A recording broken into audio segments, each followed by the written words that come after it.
thank you for joining us again here at MacKillop House and online.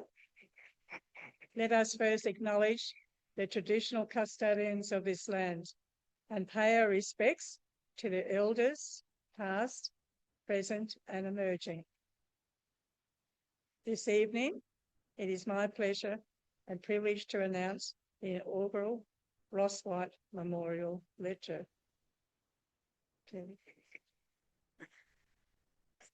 Right. While we're having a series of Ross White Memorial Lectures, is that Ross White was the president, life member and generous benefactor of the Society, host of the Jung Society's Christmas parties at his home, and even the wedding of a Jung Society couple at his home, who are not here tonight, but they're still part of the Jung Society life.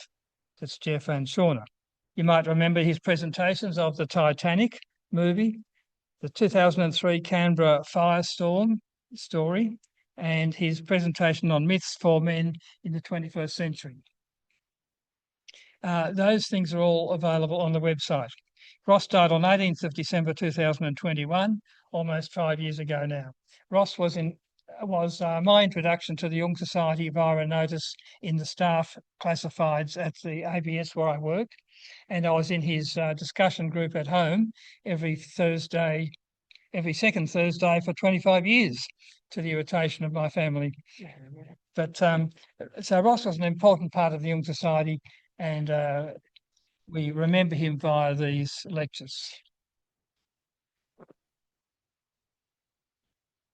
Tonight's presentation of the inaugural Ross White Memorial Lecture, entitled Carl Jung and the Paradigm Change, is to be delivered by a Jung Society member, well-known presenter Robbie Tulip, who has rushed back from Thailand just to be with us tonight. Robbie manages the ANU Chaplaincy. He has interests in climate change, religion, music and mythology. He chairs the ACT for Ethical Society and works with the Healthy Planet Action Coalition on climate policy advocacy. Robbie has presented annual lectures to the Jung Society for a number of years. Talks are available on the Society website. Discuss Carl Jung's approaches to cosmology, religion and spirituality, the temporal structure of the solar system, and a new interpretation of Leonardo's Last Supper.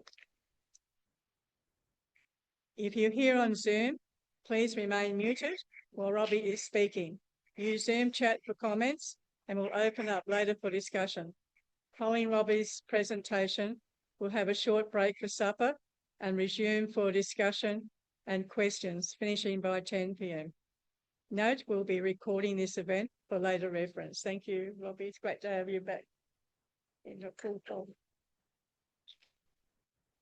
Thank you very much, Jane, and thank you, Robert, for a warm welcome and introduction. Yeah, it's a great pleasure to be here.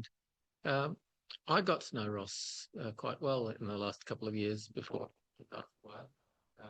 It was always good to just chat with him about Carl Jung and psychology and football and other things.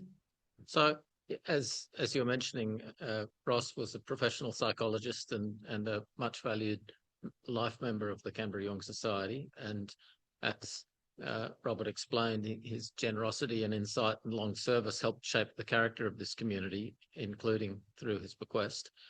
And his contributions really showed the breadth of his interests. So we honour his memory. And as Robert mentioned, 3 of his papers are available on the website. My theme is how Jung's ideas open up a paradigm shift to address the world crisis of broken connectivity. Modern culture has split things apart that belong together: conscious and unconscious, spirit and nature, individual and community, past and present, world and planet. All of these things that belong together that we've split apart. So Jung's whole project of holistic spiritual healing through psychological awareness responds to these fractures, seeing reconnection as the basis of healing. At the personal psychological level, Jung said neurosis often arises from disconnection within the self, where conscious life becomes too narrow, too one-sided, or cut off from the deeper symbolic and instinctive layers of the psyche. Individuation for Jung was the process of restoring connection between the ego and the deeper self. At the symbolic level, Jung held that myths and dreams and religious symbols are how we reconnect to the deep and enduring meanings of life in the archetypes of the collective unconscious. When symbolic life collapses, people and societies become fragmented, anxious, and lacking in spiritual direction. At the cultural level, then, Jung saw modernity as suffering from the loss of living symbols that once connected people to history, to community, and to cosmos. In that sense, broken connectivity is central to Jung's diagnosis of the crisis of the modern soul. At the religious level, so continuing to expand the dimensions of his vision, Jung refused, on the one hand, literal religious dogma, and on the other hand, he rejected a reductive materialism. He tried to reconnect modern critical intelligence with spiritual depth by treating religion symbolically rather than supernaturally. At the cosmic level, this comes out especially in his concept of synchronicity and in his dialogue with the great physicist Wolfgang Pauli. Jung saw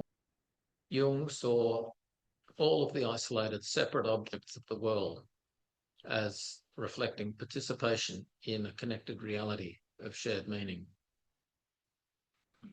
The crisis of broken connectivity is a central problem in Jung's work.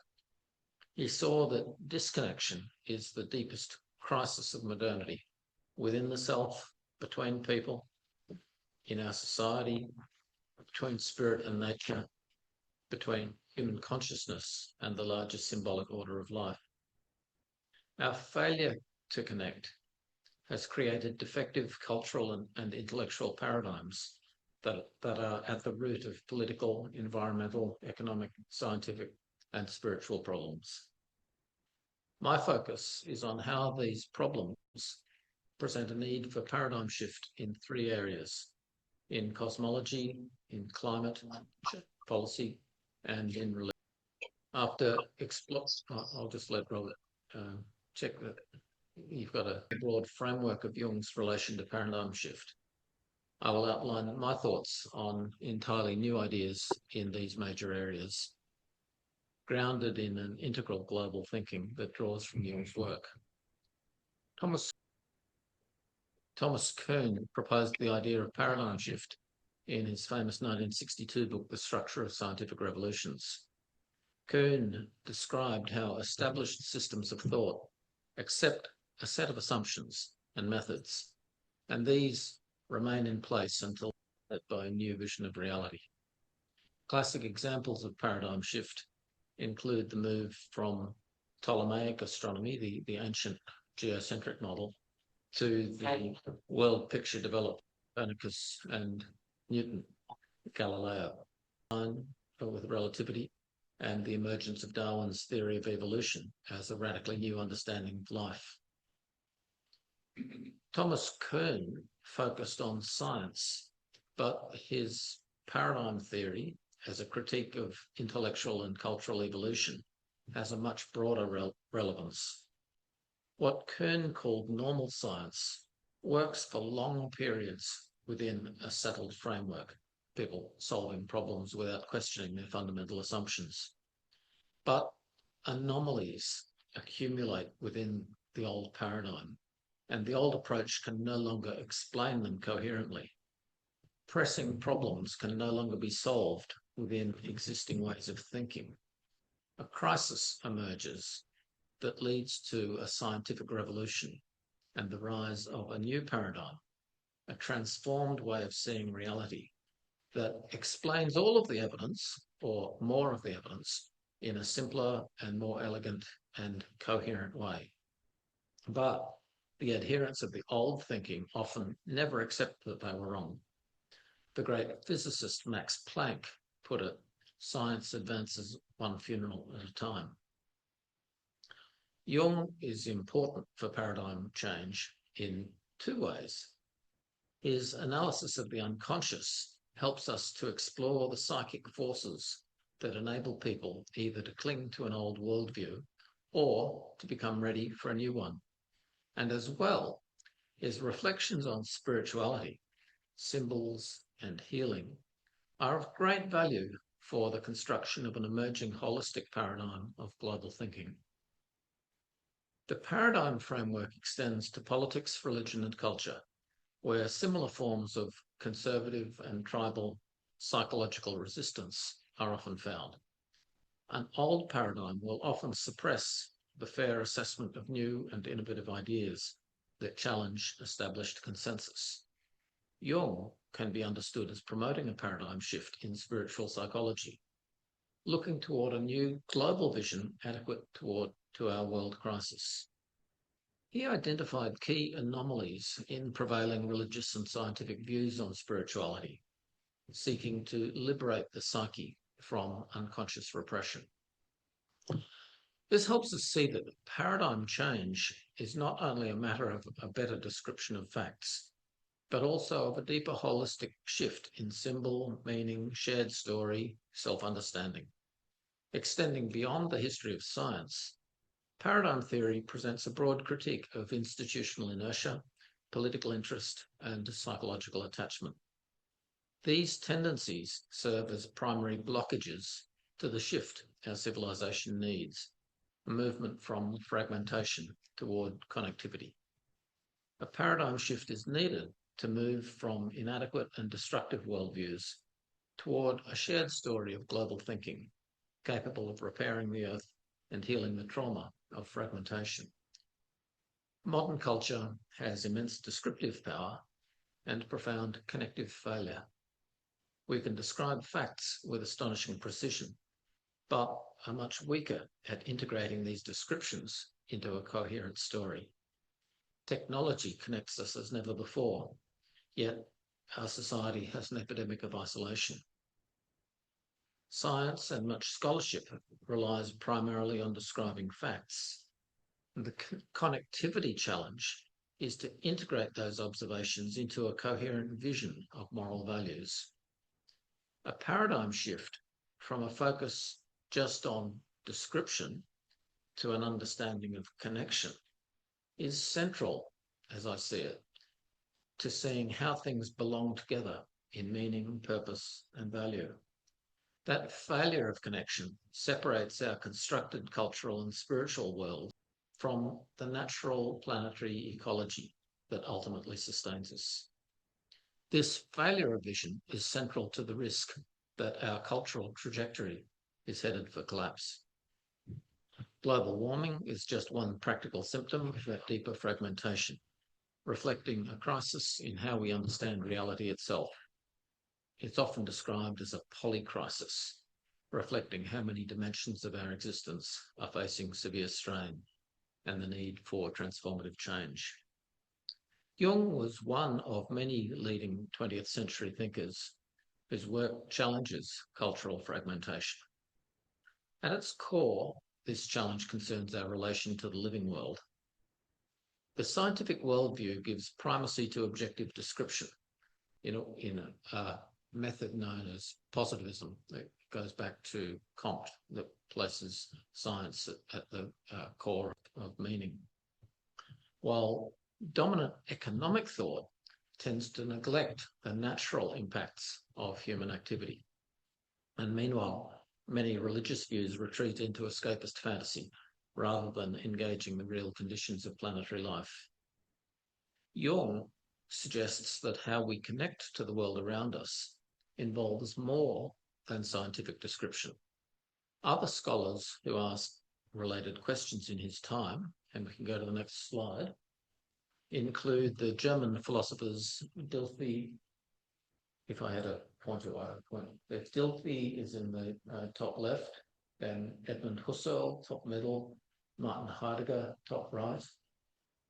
Then we've got Wolfgang Pauli at the bottom left, Immanuel Kant from the 18th century, Carl Jung, and Alfred North Whitehead.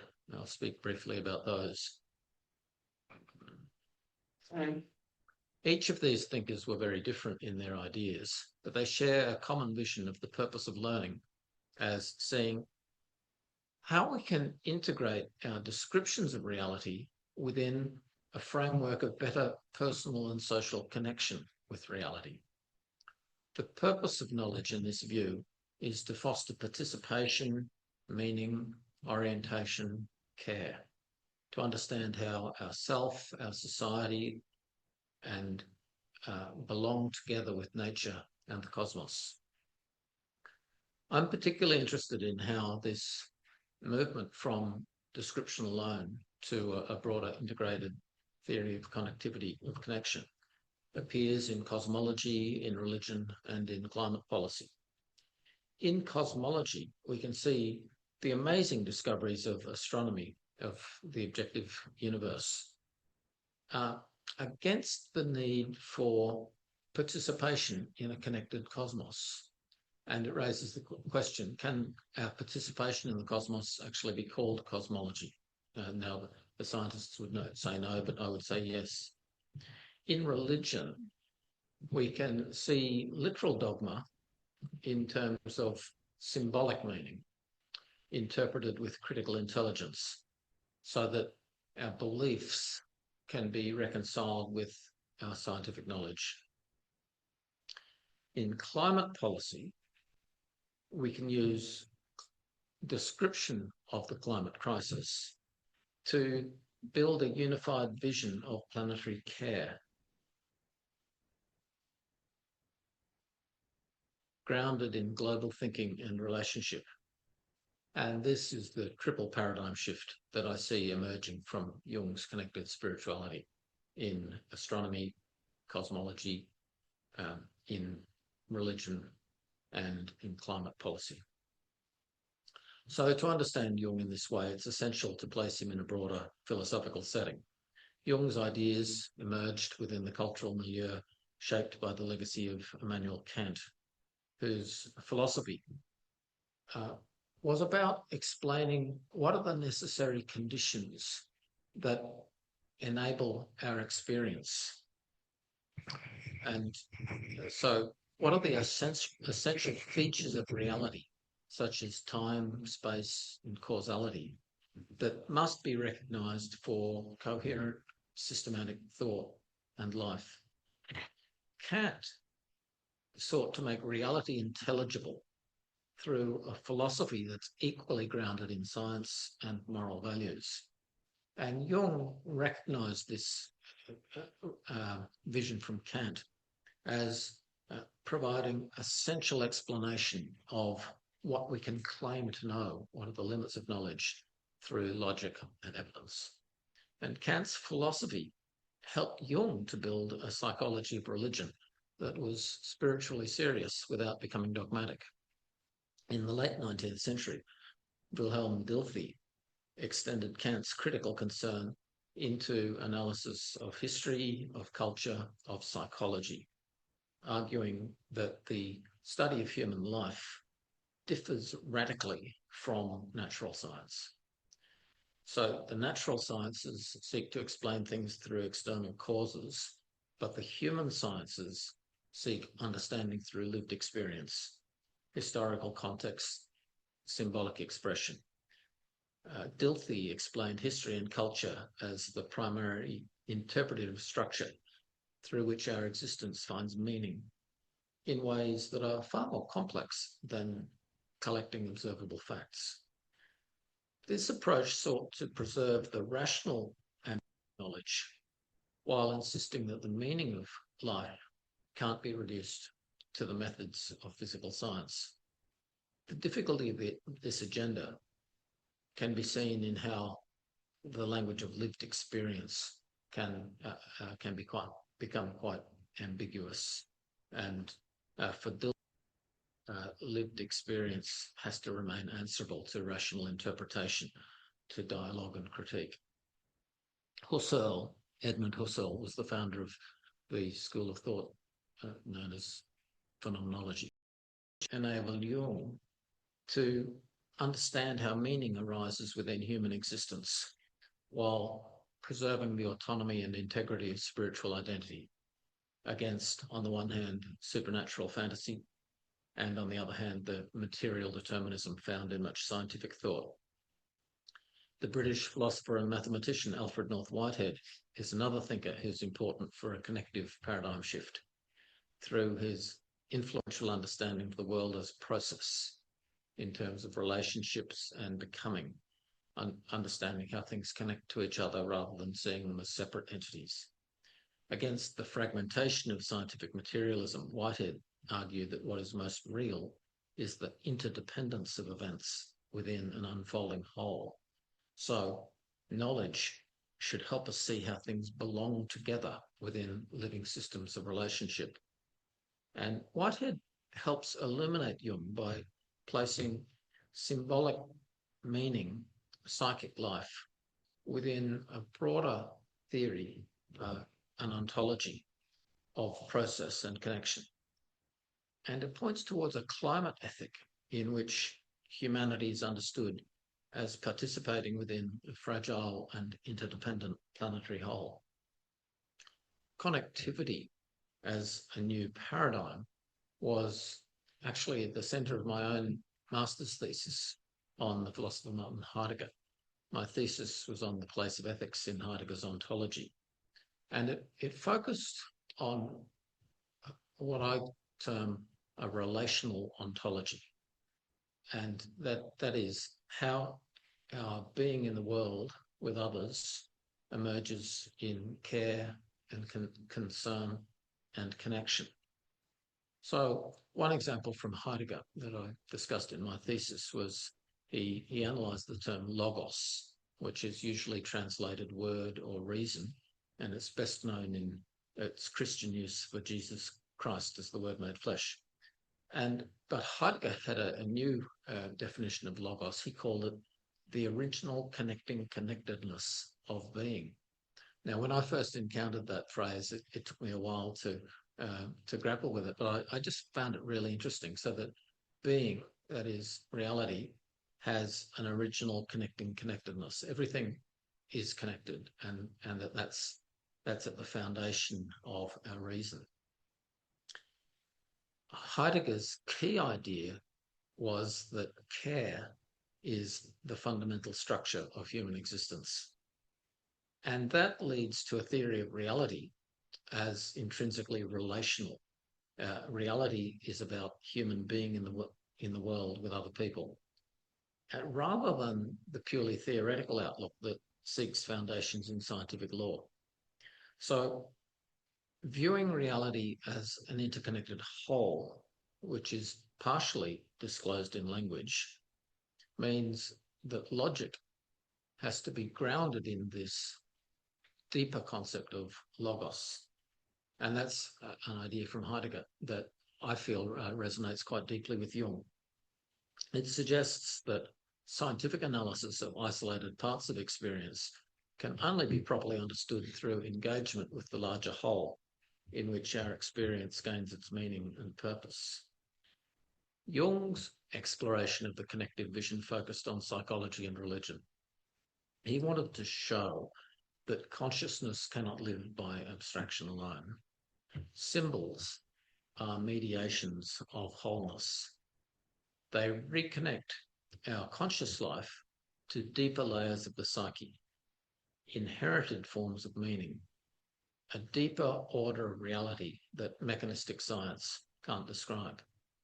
Jung's famous idea of synchronicity is interesting to analyse in this context. It describes this mysterious sense of connection as a way of recognising a connected causal unity of a moment of time across the whole cosmos.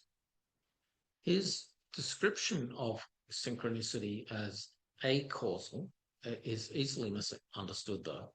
It doesn't mean that synchronous events, that is, meaningful coincidences, are uncaused or that they violate natural order, but points toward a more holistic vision of causality, in which simultaneous events are connected through the quality of a moment as a whole, in a way that reductionist linear methods of modern science can't see.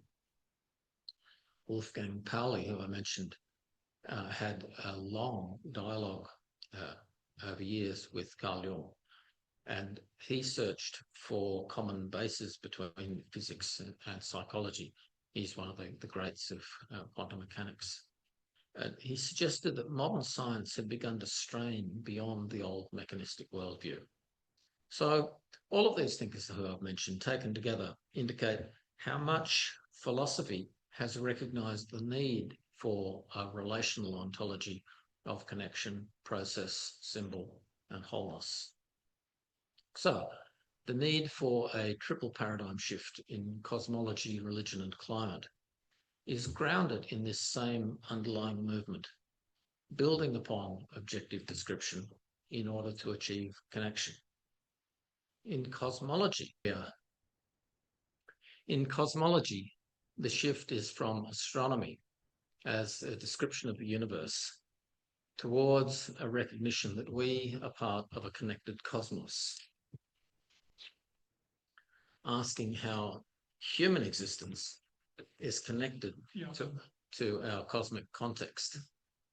Now, let's consider this 10-cent piece as a model of the solar system. So 9 billion kilometres across, as we see on the left, the top left, we see the angled orbits of Pluto and the other planets, and the Earth is fairly visible. I think the red orbit is Mars, and then Earth and the other planets are all right in the middle. And to understand how enormous that is, 9 billion kilometres across, when the USA sent the Voyager spacecraft to Neptune, it took 12 years to get there. But if we take the scale of this coin and say this coin is our solar system, then the closest star, Alpha Centauri or Proxima Centauri, they're about the same, is 100 yards away, 100 metres. And so our solar system is a unit that's totally isolated within the galaxy. And so I've been really interested in analysing the solar system as the holistic framework of reality, as a way of developing what I've called the evolution of life on Earth. The solar system is the cocoon within which life on Earth has evolved over 4 billion years. I've used this observation as the starting point for extensive. It's a map of the distance from the sun to the centre of mass of the solar system over 6,000 years. NASA compiled this data, and I put it together into this framework in order to show how there's this recurring 179-year pattern. It's like ripples in sand, which gradually change. So if you compare the top line to the bottom, they're quite different, but each line is almost exactly the same as the one next to it. So it's this remarkable gradual change, and of course the whole history of the Earth the whole history of civilization since the dawn of writing has occurred within this wave structure. And so it's based on integrating the motion of all of the planets measured astronomically by the distance from the sun to the solar system barycenter is the technical term. And that then led me to analysing the planetary factors that contribute to this integral picture. We'll go to the next slide. And now this one is a hard slide, but it's to me it's really central to the participatory cosmology that I've been talking about. And what it shows is essentially the basic structure of the solar system, because the remarkable thing is that 179-year pattern, that wave function that I showed you with the sun, it's caused by this pattern of Jupiter, Saturn, and Neptune. That is, every 179 years, there is a triple conjunction of Jupiter, Saturn, and Neptune. So those three planets are always in the same relationship to each other as they were 179 years previously, as they will be 179 years in the future. And what this does is it puts that into family groups. So I've taken each time Saturn and Neptune are together and then said, okay, how far away is Jupiter? And when Jupiter is really close, it's at the bottom of the picture. And when Jupiter is opposite, it's at the top of the picture. And my thinking is to say, okay, and then the other really remarkable thing about it, and this is why I've put in the astrological signs, each time, every 179 years, the triple conjunction of Jupiter, Saturn, and Neptune occurs in the next astrological sign. So if we look, say take the dark red line that reaches the bottom in 1523. Now, that shows that there was a really tight triple conjunction of those three planets in the year 1523 in the zodiac sign of Pisces. Then 179 years later, another triple conjunction in Aries in 1703, 1882 in Taurus, then upcoming 2061 in Gemini. Now, I call this, I call these five groups, these five lines, families of conjunctions. And I'm just interested in how they provide a framework for history, because we can consider going back to the dark blue line that was at its tightest in 769 AD, and just in February, there were in 2026, if we continue all the way up, we see in Aries, there was a conjunction of Saturn and Neptune, but Jupiter was three tight triple conjunction in 1882 in Taurus. What that means is, I call this dark red one the modern family. It means that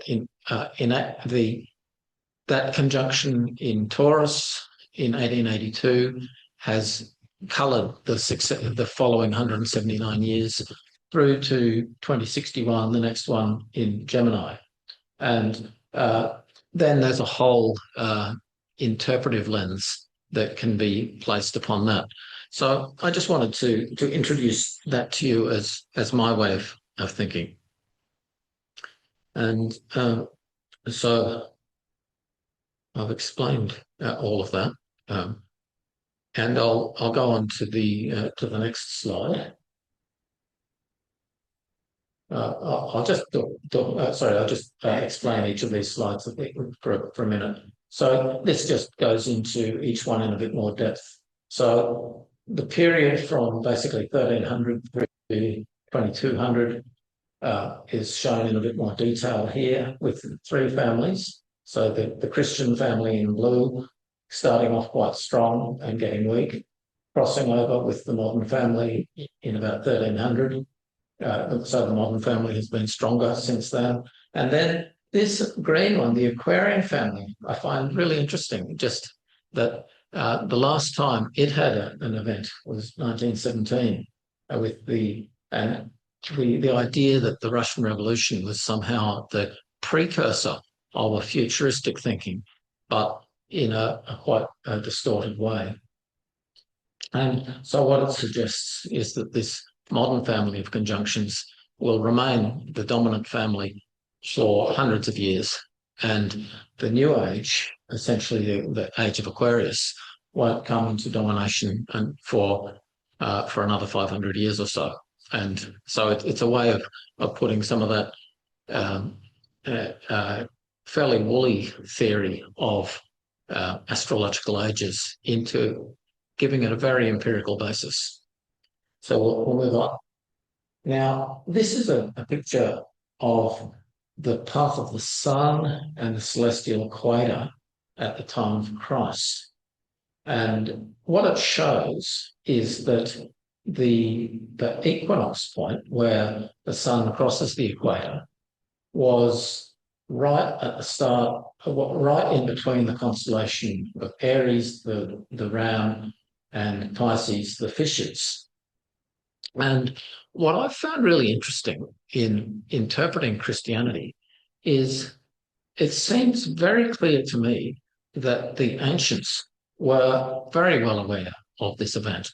They could see it the way this works is that the path of the sun is always the same, but the celestial equator is always moving. And so the celestial equator has moved down to this second fish of Pisces and will move into Aquarius in a couple of 100 years. And that's why we call it the age of Pisces and the age of Aquarius. But the fact that this event occurred at the time of Christ in 21 AD, and you can narrow it in very specifically 15th of September in 21 AD, when it crossed the line of stars that make this first fish of Pisces. To me, that's just a clear model of the Chi-Rho cross and of the Alpha Omega symbolism, which goes with the Chi-Rho cross, because when the equinox crossed from Aries into Pisces, in astrological terms, it marks the beginning and the end of the cycle. And so that is the Alpha and Omega concept that's used to symbolize Christ. So this is how I've thought to understand Christianity, but it's not a way of thinking that gets much traction, I must say. But so in religion, it means that the paradigm shift is toward symbolic interpretation of religious traditions, disciplined by scientific skepticism. So it's a critique of both supernaturalism and of unbelief. And because it's seeking an underlying natural meaning in religious stories. Jung's great service here is to show that religion can be compatible with critical intelligence.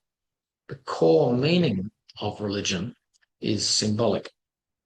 And once that's seen, ancient miracle traditions, and indeed all religious claims that aren't well corroborated, can be treated with skepticism. It's quite reasonable to be skeptical about any statement in the Bible, for example, that doesn't have independent evidence for it. And so, but those statements can still be deeply honoured as params, as disclosure of a really deep meaning, of purpose, of a vision of divine grace and transformation. So my view is that no religious claims should be accepted unless they have strong corroborating evidence, but they can still be retained and honoured as poetic, as a ground of worship. And that shift of thinking connects to the change in cosmology. Through this argument that the original authors of the Gospels had a highly sophisticated vision of cosmic order. And through this study of the precession of the equinox, which is the slow movement of the seasons against the stars, provided the original timing for the life of Christ, using long visual observation from centuries, possibly millennia beforehand, to predict that the spring equinox point would precess from the constellation of Aries into Pisces as the basis of the theory of astrological age. So you can even use this to interpret the Gospels as an imaginative account of what a Messiah would have done if he had existed. Because there's so much in the gospel stories that is not credible in terms of miracles and just various inconsistencies. And yet there was this community who had messianic vision, which is expressed so profoundly in the gospel text through imagining Jesus as the ideal man. Jung matters immensely for the understanding of religion. He emerged from the secular or aggressive skeptical atmosphere of psychoanalysis, but he refused Freud's conclusion that religion could be explained away as illusion. Jung insisted instead that psychology's approach to religion should be both scientific and phenomenological. And that method means we start from accepting the reality of the phenomena of life as we live it from the world of appearance and lived experience. A phenomenological approach is critical towards religious claims while recognising their essential psychological and social meaning. So Jung rejected Freud's atheist conclusion that critical psychology should reduce spiritual life to underlying psychic or material causes, because religion's not a pre-modern throwback or it's a basic way in which people encounter, interpret and create meaning and value and hope.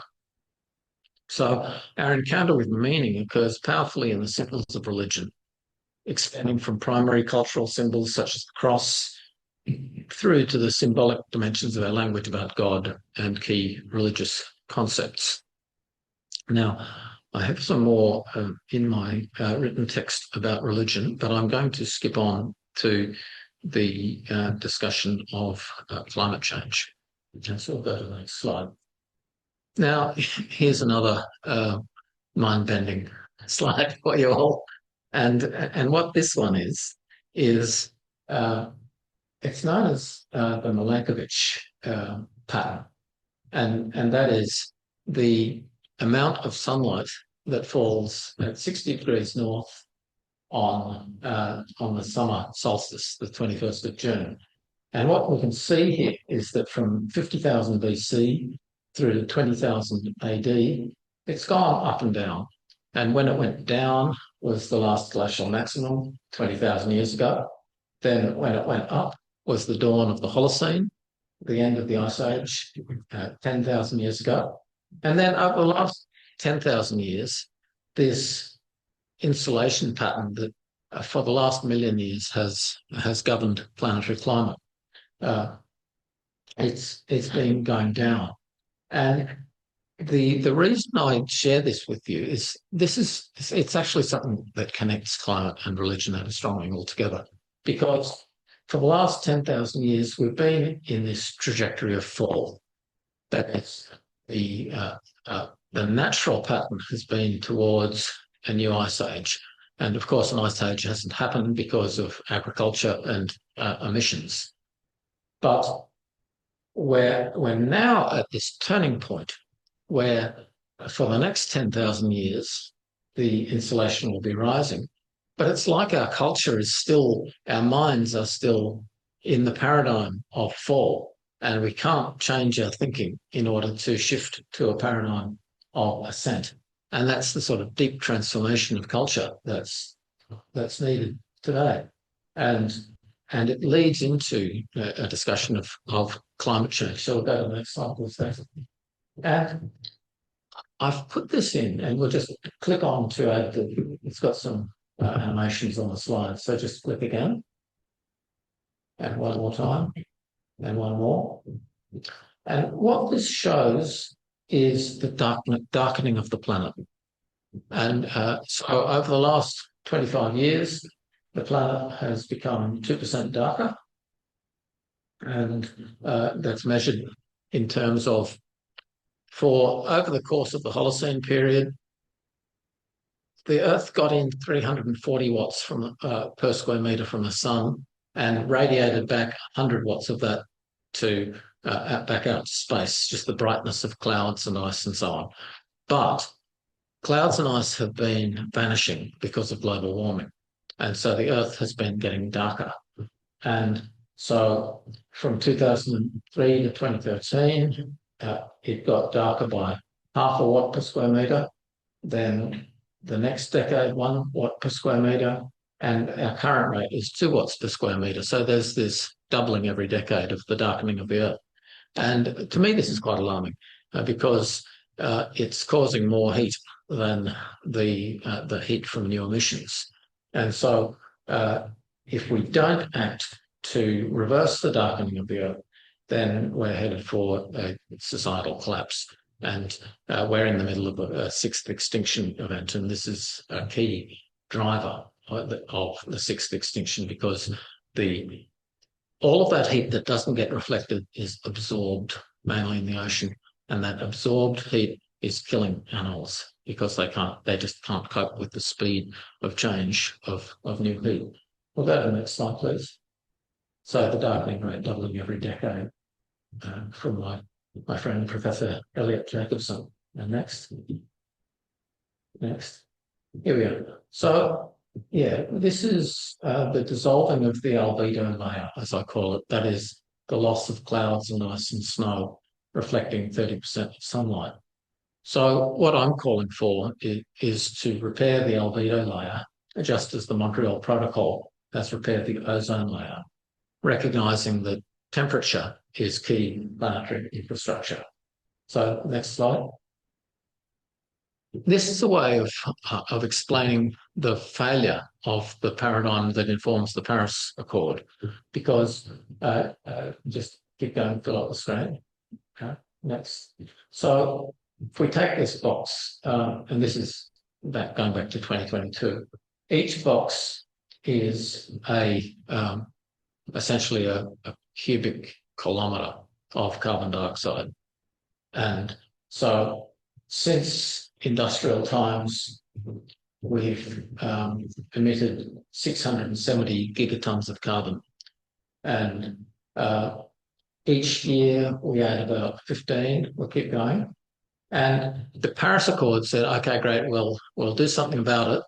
We'll by 2030, instead of adding 15 gigatons each year, we'll add 16.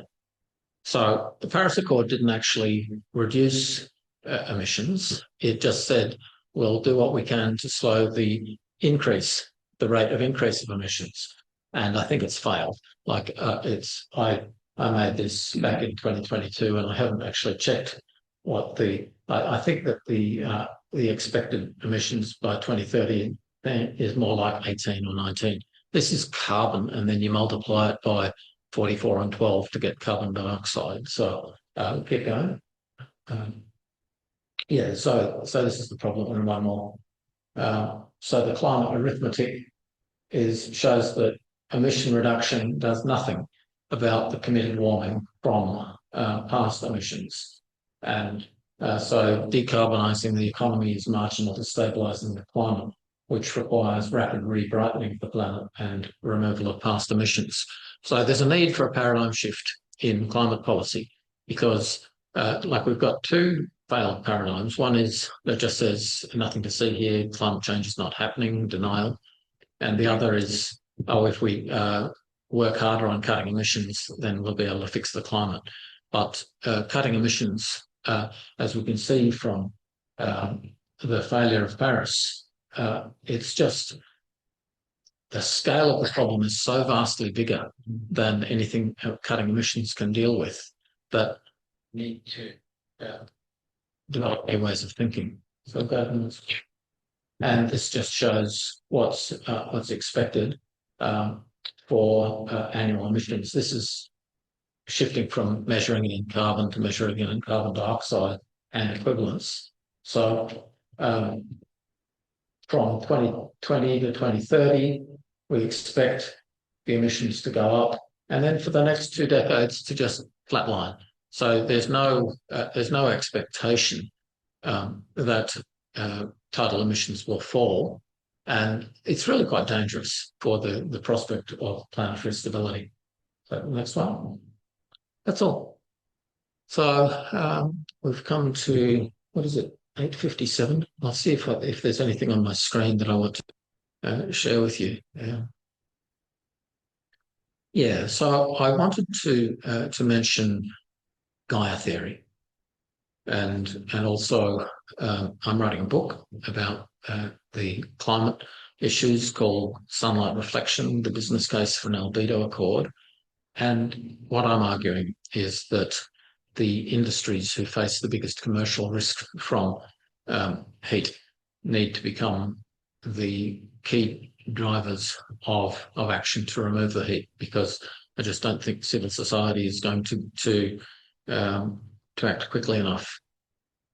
And so the call for an albedo accord, model on the Montreal Protocol, arises from a holistic spiritual philosophy of planetary healing. It's grounded in the conviction that the climate crisis isn't just a technical problem of emissions, but it's a moral and a metaphysical crisis in how humanity understands their relationship to the Earth. So at the deepest level, the modern world has become trapped in fragmentation. We've separated our economy from ecology, and separated spirit from nature, and politics from the living systems that make politics possible. So this spiritual dimension finds scientific expression in the Gaia theory of James Lovelock, Lynn Margulis. Gaia invites us to see the Earth as an interconnected and self-regulating system in which life and environment shape each other through deep time. Life regulates planetary homeostasis as a living whole.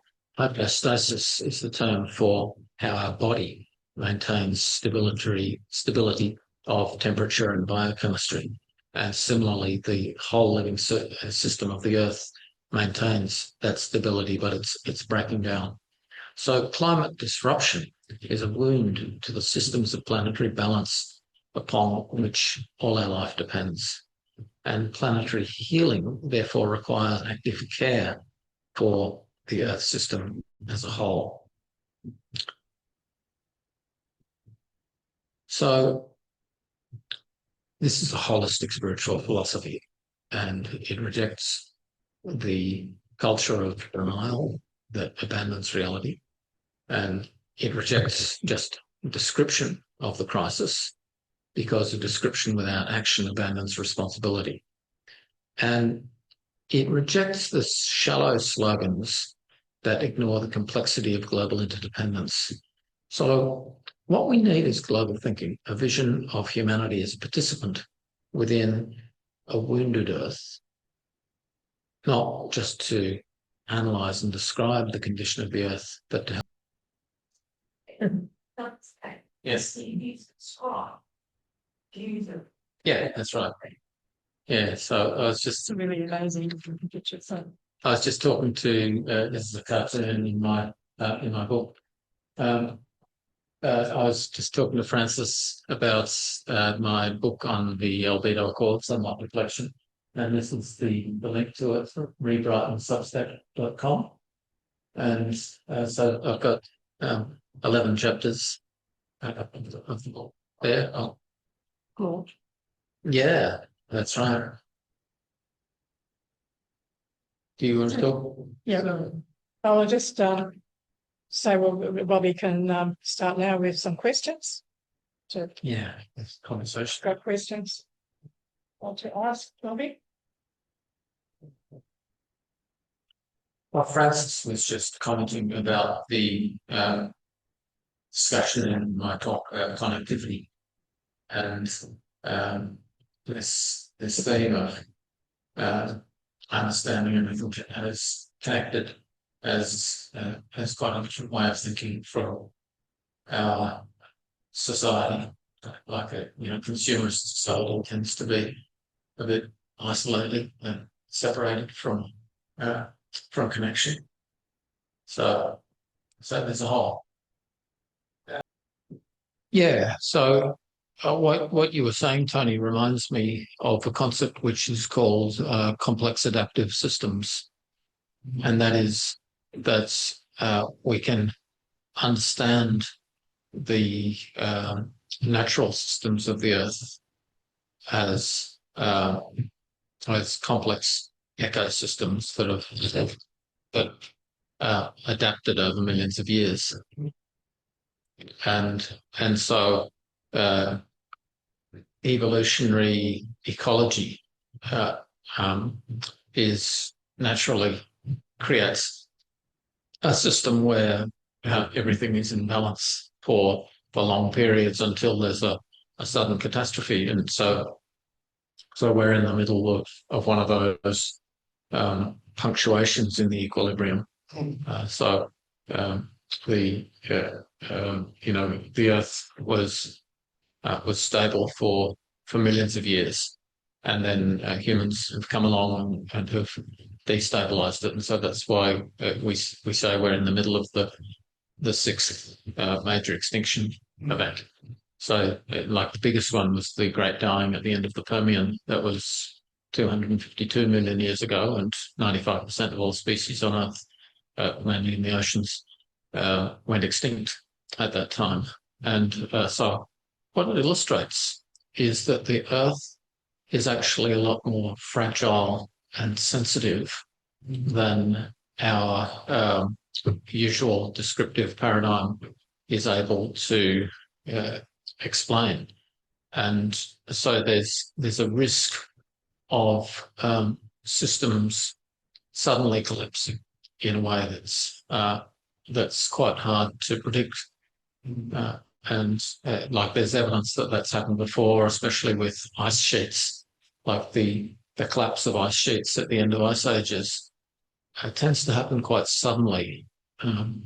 And so there's a sense that everything is connected in ways that we can't quite see. So we should be a lot more precautionary about that, because we should be saying, okay, we're dealing with a system that we don't understand, and if we wreck it, then that could be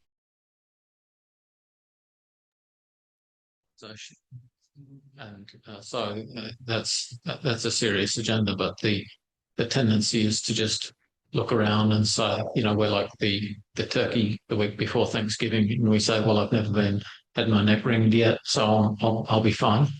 But things can suddenly change. Yeah, thank you. Any other comments? Hi, Robert. I've got a question for you in the chat room. Can anyone hear that? Yeah, it's Mary, is it? Yeah, Mary van der Graaf, yes. Hi, Mary. A lot of what you said is beyond me, because I've never studied astrology. And anyway, but from what I understand you saying is that every 179 years, there's a change in the planetary system that affects our climate on Earth. Is that right? No, I didn't say that it affects the climate. That was quite a separate point. It's more a hypothesis that it affects culture, and so for example, there was a triple. Your voice has gone. The sound's gone altogether again. Okay. Now I can hear you. The battery might be flat in this. Yeah. So I'll use the other microphone.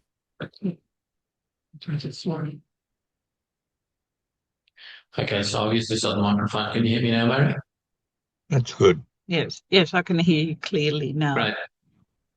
So I'll go back to if I can on this computer. So was it turned on? What do I need to do? Okay, so I'll just show you this. Sorry,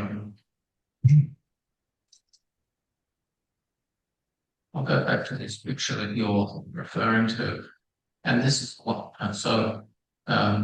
This is the full picture, and the other two that I showed were more detailed versions of it. I just need to put it onto.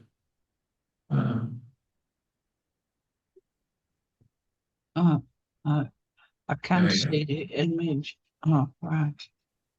Yeah, so what I find really interesting, to consider the modern period, and that is considering the orange line from when it's at the bottom in the year 1523 in the sign of Pisces.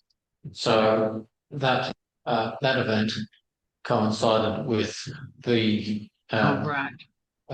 Protestant Reformation getting underway. And there's a very clear symbolic connection between Pisces as the sign of Christianity and the Protestant Reformation. Oh, And I then, see. then the next event was in 1703, and this one was in Aries. And so the way of interpreting that is to say that that corresponds with the scientific enlightenment and the industrial revolution. Right. And so the emergence of Newtonian thinking, and that so that thinking then dominated culture for 179 years until 1882. The next triple conjunction was in Taurus, and that was at the same time as the beginning of the oil age, so Rockefeller and so on, and the rise of industrial capitalism. And Right. so we've been in this capitalistic age since 1882, and then the looking forward, 2061, Gemini is much more about communication and intelligence in its themes. And so it's a suggestion of a much more, I suppose, AI-based civilization now. We're obviously in the early stages of that, but we seem to be in a sort of a transition. So to me, what's interesting about all of that is that those correspondences make such a lot of sense, that they provide a framework of history.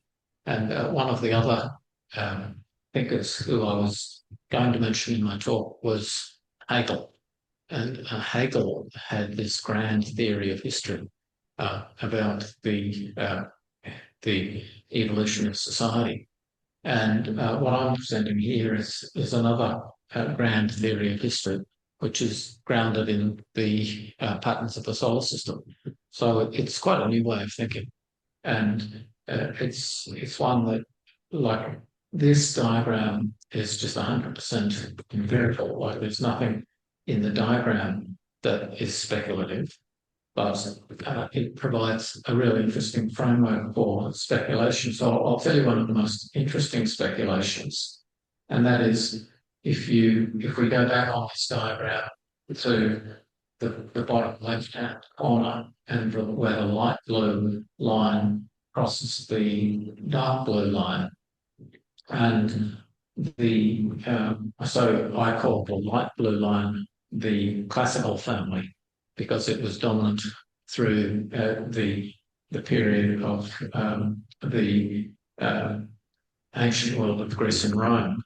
And then the crossover, when the next family, which I call the Christian family, now it would be obviously be possible to interpret all of these families against different cultures. I'm just using the Western framework because it's what I'm familiar with, and it's been quite dominant in history.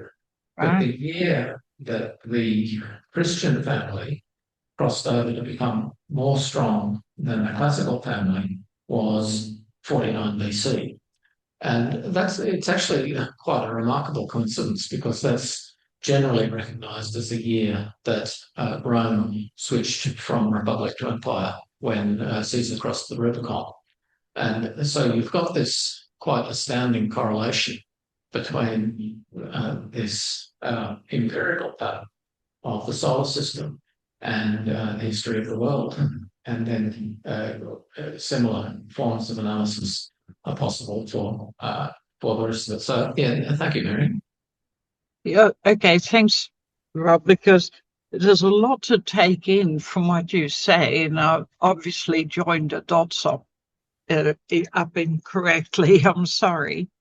But thanks. And what do you believe we can do as individuals to slow down climate change or the pollution? Well, see, I think that the issue is that our personal carbon footprint is basically irrelevant to climate change, because climate change operates at the trillion-ton scale, and our personal footprint operates at the 1-ton scale. So even if we escalate that to national level, where we're operating at the million-ton scale, bringing a million-ton solution doesn't solve a trillion-ton problem.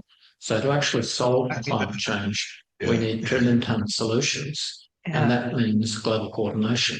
So the most important thing is to understand the need for global coordination and to advocate for it. So that's what I've been doing, in saying that the first thing that we have to do to stabilise the temperature, it's like if you've got somebody who's got a heart condition, and the doctor says, I've got a cartoon about this, which I could find for you, but I'll just tell you about it. And the doctor says, you need urgent bypass surgery. And the patient, who's quite fat and bright red and has high blood pressure, he says, no, I'm planning to deal with it just by diet. And the risk is that he'll die. And so that's a very clear analogy for our climate situation, like asking what I can do personally by going vegetarian, for example, or driving an electric vehicle. It's like saying, I know I'm going to have a heart attack, but I'm going to prevent it by eating a stick of celery. It's just not fit for purpose as a solution to the problem. So this is why I talk about paradigm shift. That we've got this dominant form of thinking that says what you do as an individual to manage your own carbon footprint is helpful for climate change, when actually it's more of a distraction. It's in economic terms, it's called crowding out. That is, by saying that our personal actions are the most important thing, we crowd out the conversation about what is actually needed, which is a reversal of the darkening of the earth. And to reverse the darkening of the earth, we need governments to come together, and we need to identify the governments who are the first movers, and they are likely to be Iceland and India. And the reason for that is that Iceland has declared the slowing of the Atlantic currents a national security emergency, because it's called the Atlantic Meridional Overturning Circulation, and it's slowing down really badly. And if it should suddenly stop, then the whole of Europe will freeze and will become uninhabitable. And all of that heat that is currently keeping Europe warm will go back south. The south will become boiling hot. Europe will freeze, and it will just be a total collapse of civilization. So Iceland has recognised that and has said it's an emergency, but they're not yet at the point of saying, oh, well, we should do something about it. This shows how the paradigm shift is needed, because the only thing that can actually slow the collapse of the AMOC is sunlight reflection.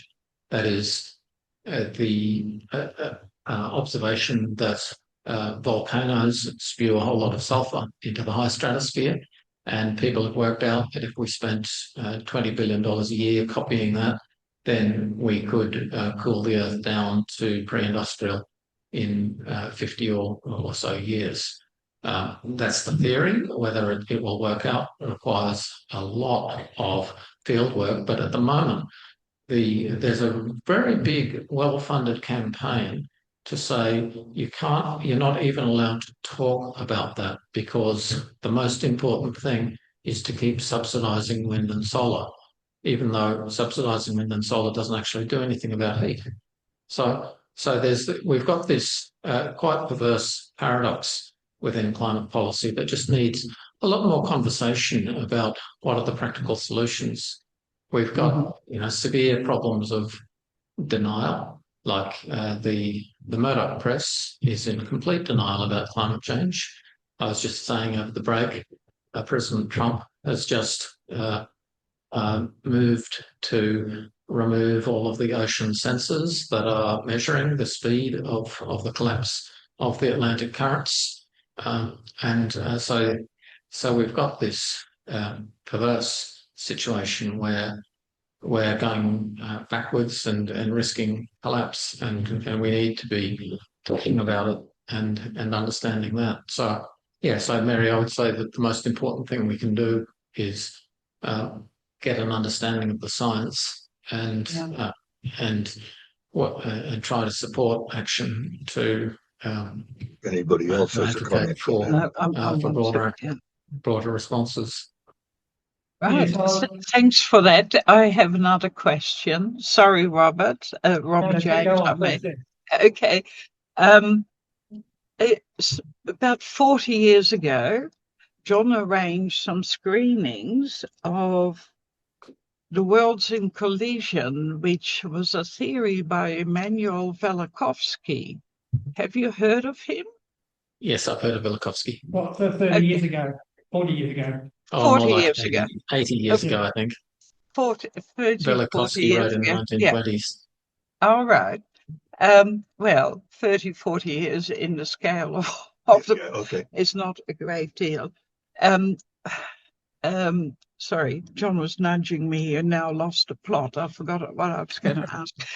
So Immanuel Velikovsky's theory was that the world turned on its axis, which explains why animals were frozen instantly with fresh food in their mouth, and their carcasses are found now or have been found. So that's really a strange way of interpreting it.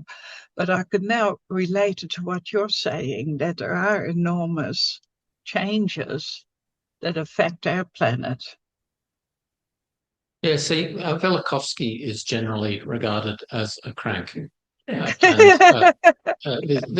is the problem with a lot of these sorts of debates, that you have people who come up with theories that are not well based in evidence, and so some people would say that my discussion here is a bit kooky, like it's a way of just dismissing new analysis. I think that it's always been the case with new thinking that people have been very suspicious of it, and so it requires fairly careful analysis. Like generally, I would say my understanding is that Velikovsky has been pretty generally dismissed as very eccentric.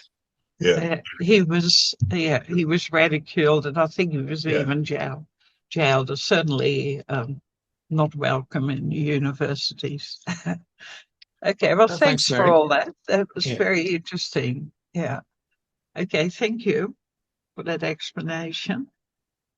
Robbie, I feel like sobbing when I drive down to Fishwick and see the new power lines that go down Hindmarsh Drive and turn right and go south down to the HMAS Harmon data centre there. This is 132 kilovolt power supply as required to the data centre there, which some of us government departments use, highly secure sort of a thing. The amount of power that uses is such that aircraft don't fly over it because of the hot air rising up from disturbs their landing approach. And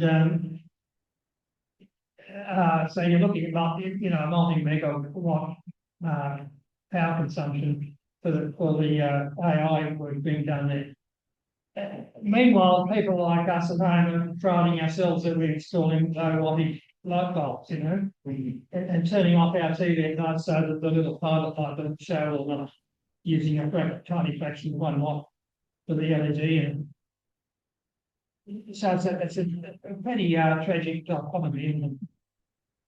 Well, Pretty ironic. so I showed you that chart of the expected growth in 2022 of emissions, and artificial intelligence and data centers, I think, have done a great deal to accelerate that growth. And so I would expect that the figures now are even higher than they were when I made that chart back in 2022. And so there's been there's been an upward acceleration of emissions rather than a decline in emissions. And so you raised the issue of data centers, which of course are so closely linked to artificial intelligence. And I think AI is very much a two-edged sword, because it's got such major risks around, well, I mean, there's the global warming risk that you're alluding to with the vast energy consumption, but then, also the risks of scams and autocracy and deception with AI.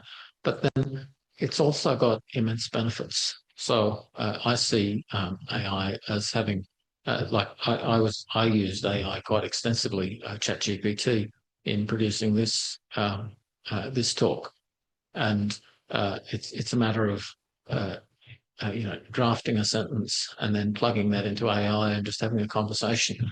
So, and I think that by augmenting our analytic ability, that it gives great potential, especially to deal with climate change, because it creates the ability to have a conversation in a way that's very well informed by evidence.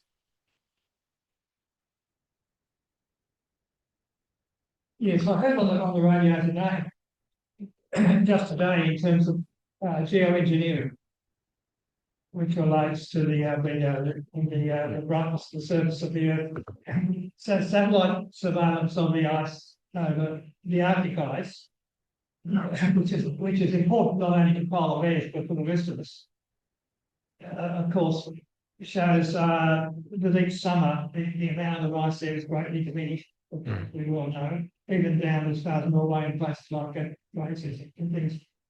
One of the plans was that for large flat areas, by pumping out water on the surface of it in the middle of winter, that will freeze and reduce the amount of melting in the summertime. There was, I think, 2 tests conducted, one in Norway or Canada or something. Yeah. And one of them was slightly optimistic, but the other one not really at all. They were all different. And it was, in terms of the amount of water that can be pumped, it was only really a tiny sample of the space that they could carefully measure. Mm. So there are some somewhat serious attempts like that on a terrestrial scale. But things like putting sulfur dioxide into the stratosphere and that, of course, requires a much greater level of commitment. Mm. Yeah, so there's a whole lot of proposed cooling technologies, and the question about assessing them is essentially about value for money and safety. So it is. I've got friends at Cambridge University who've been working on the ice flooding in the Arctic. And I've got other friends who have suggested various different ways of approaching that. And the general problem is that the whole field suffers from a lack of money.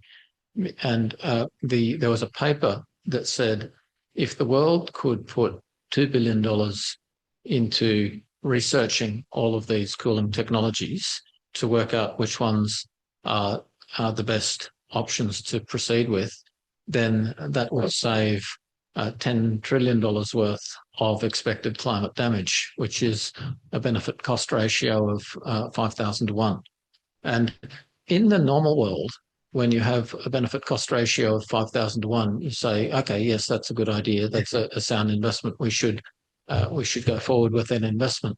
But what we have is this perverse situation where the wind and solar industries are saying, no, if we do that, then that will reveal that our claim to be a climate solution is not true. So we mustn't allow it to proceed.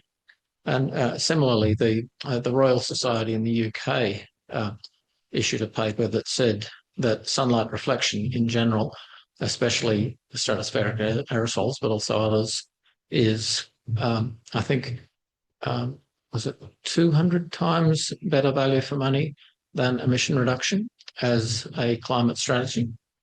And so, but that was a finding that was just ignored, buried, because it's we have. I think one of the things that that Jung is really interesting in this space is the role of mythological thinking, and so the idea that cutting emissions is a climate policy is a myth, and the function of a myth is that it's a story that gives meaning to people's lives and gives people hope. And when you have a story that gives people hope, and also one that they earn money from, then it's very resistant to challenge. So I think exploring the whole climate politics against the frameworks of tribal thinking, mythological thinking, is really important to look into to some of these sorts of questions that you're raising, Robert.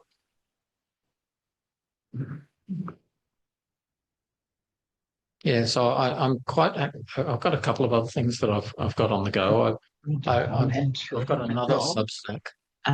Because they appreciate that if you want to say that's interesting. Sorry, Robert, John just wants to acknowledge. Yeah, yes, it was very good, your explanation, and it's very clear. Hello, John. Clearly presented. It's very good. Thank you.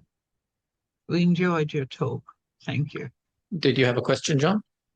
No. Well, it's just a comment too, that it's interesting at this stage where the populations of the advanced or economies are decreasing because of decreased birth rates, which should in effect decrease demand for resources, heating, etc. I don't know whether it will work out that way, but that's for the advanced economies. Yeah, it's far too slow to actually have an impact on heat, because the situation now is that we've got a series of tipping points, like the collapse of clouds and the collapse of ocean currents, and deciding not to have a baby, it doesn't actually affect the ocean currents. And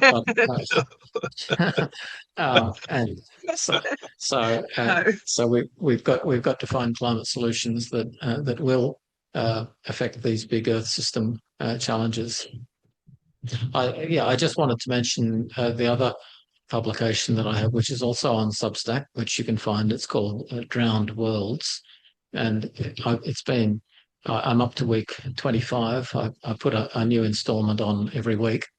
And what it is, it's imagining the world of the late Pleistocene in about 15,000 BC, when the ocean was 80 meters lower, and so the best place to live on Earth was by the ocean.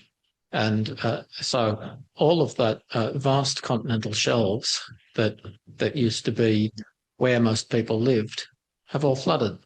But we've got this really big cultural amnesia about that. And so, because when we think of the Pleistocene now, people's thoughts go to caveman and mammoth hunters and those sorts of stories, rather than people living 100 meters lower by the ocean with quite warm circumstances and a very long. So for 50,000 years, the ocean was more than 70 meters lower. And so reconstructing that time. Well, that's when you could walk to Tasmania, wasn't it? Yes. So 6,000 years ago, Bass Strait closed over, and the Then dingoes came afterwards and wiped out the thylacines from the mainland, but they never got to Tasmania. It took Europeans getting to Tasmania to wipe out the thylacine. I'll tell you another story. I'll just finish with a story about Tasmania. And that is that, the book by H.G. Wells, The War of the Worlds, that was modelled on the English genocide of Tasmania. And so it just occurs to me, having you mentioned Tasmania, that we've got these sorts of profound memories that we prefer to forget. And like, that's one example. The whole, for the last 100,000 years, humans have been expanding out of Africa. And for all of that time, we had modern brains, modern language capacity, but we've somehow forgotten the whole period before the rise of language. So placing this sort of climate analysis into a deep time context is something that is another big issue for me that I'm exploring in the Drowned World series. I'll finish there. While we're talking something personal, can I put in a little plug that may not be very welcome? If you're interested in Velikovsky, worlds in collision and chariots of the gods and so forth, and whether that's a bit dodgy, I'd urge you to have a look at the Jung Society website and look up John Gillam's books on the series of Decoding Antiquity, because he discusses a lot of that stuff in a very much more rational, scientific and measured fashion. We have his books here on occasion, and I'd urge you to follow up with what he's done there. There's a substantial body of writing and thought that's gone into it. Thank you, Robert. Well, at the time, I very much enjoyed Immanuel Velikovsky's views because it was so radical, and it was nice. Often people write well, and that can. But then, if what they're saying is contrary to evidence, then that needs to be brought out. Jen. Yeah, I'd like to thank you, Robbie, for this insightful analysis of Jung's thoughts and their great relevance to the present time. And we'd like to thank Trish, who is instigating the Ross White Memorial Lecture Series, which we have kicked off with Robbie's presentation tonight. So we'll look at, I'd like to give you this one. It's a little certificate, and I'd like to give you some little munchies Over his wall with our certificates. Roberts, we changed that a bit. Great. Thank you very much, Jen. It's great to have you here. It's always Appreciate it. Yeah, just we really enjoy having your presentations, and sorry it was in a bit of a rush for you coming back from Thailand. That's fine. Pretty amazing. It's what I'd planned. Very good. All right. Okay. Anyway, so thanks for that. And we've got for next month on Friday the 3rd of July, we have here again our usual John Gillam presentation, Civilization at the Threshold, Jung, Hawking and the Transition in 2050. So we look forward to that. And of course we look forward to seeing you in July. We might have to rug up, really great big coats. I've been led to believe by a reasonably reliable source that John's presentation will relate somewhat to his decoding antiquity type studies. So, John, do you want to come up and talk about it, or you're happy to sit there? Just soon what? It's just going through that civilization at the threshold and psychology, science, and the future of humanity. You want to have to say a little bit? Well, of course, I just mentioned that my work on the procession and as a framework of Christianity fits within the framework of decoding antiquity as well. It does indeed. I want to acknowledge your work. 2061, I've seen reports, the graphs that's Robin had up, and so I'm just about to talk about 2050, which you might as well talk about 2060. And there's this pretty sort of parallel of us two who has no connection professionally or research-wise of this little thread running through it. And the project that I'm working on for next year is what I call first age civilizations. First age civilizations of what Robbie described as his next book, which is before the Sumerian world, which I call anonymous, the second age of civilization. So it's that ice age civilizations that were going in that stage. It's civilizations that we can only know now because they're sunken or they're buried under sand, but mostly sunken because of the rising waters. And as fast as Robbie's going explaining all of that, from his point of view, I'm trying to research it from mine, because at the moment I've only been concerned with our, what I call the second age civilizations, our current civilizations, and particularly Western civilization. So somewhere along the way, we've got to exchange notes. It's going to be interesting. But your 2061 and my 2050 are spot on, I think, together. The title, I'm moving away from your camera, aren't I? I'll go this way. The title for July's talk, Civilization at the Threshold, and it's Jung, it's Hawking, and it's the transition to 2050. These two guys have a remarkably similar idea of what's coming up. The 2061 type transition or the 2050 that's in the pop press. And that basically is, can human psychology keep pace with technological development? We might try and get John Sutton along here. He used to have dinners with Stephen Hawking at Cambridge in his PhD work in astronomy and so forth. So he would have a different perspective on the man. But thanks, John. That's a little spoiler for us. Oh, yes, just quickly. They're the two books, Jung's Civilization in Transition, which in fact is it's in the collected works, and it's a collection of essays and other bits and pieces that they've put together on this very topic. Of course, it was around wartime and so on, is very much in Jung's mind. And so where was civilization going? Western civilization. A lot of what he wrote about, I think, is relevant to what we're doing and thinking about today. On the other side, brief answers to the big questions by Stephen Hawking has the other side. He's on the technology side. Jung was on the psychology side. Excellent.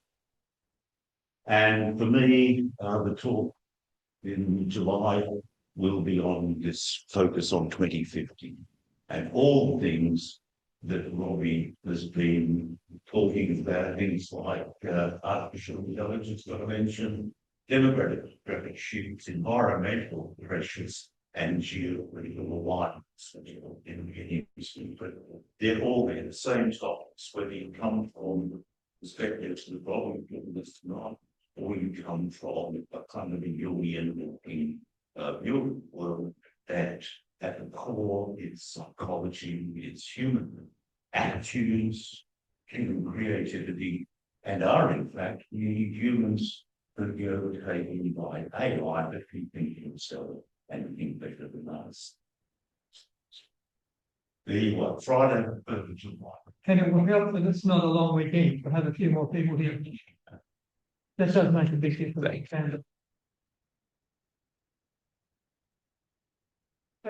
I've done like my ground well substance.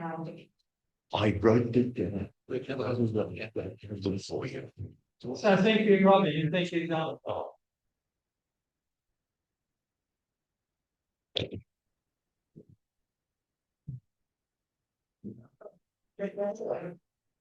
No, it's just 3 hours.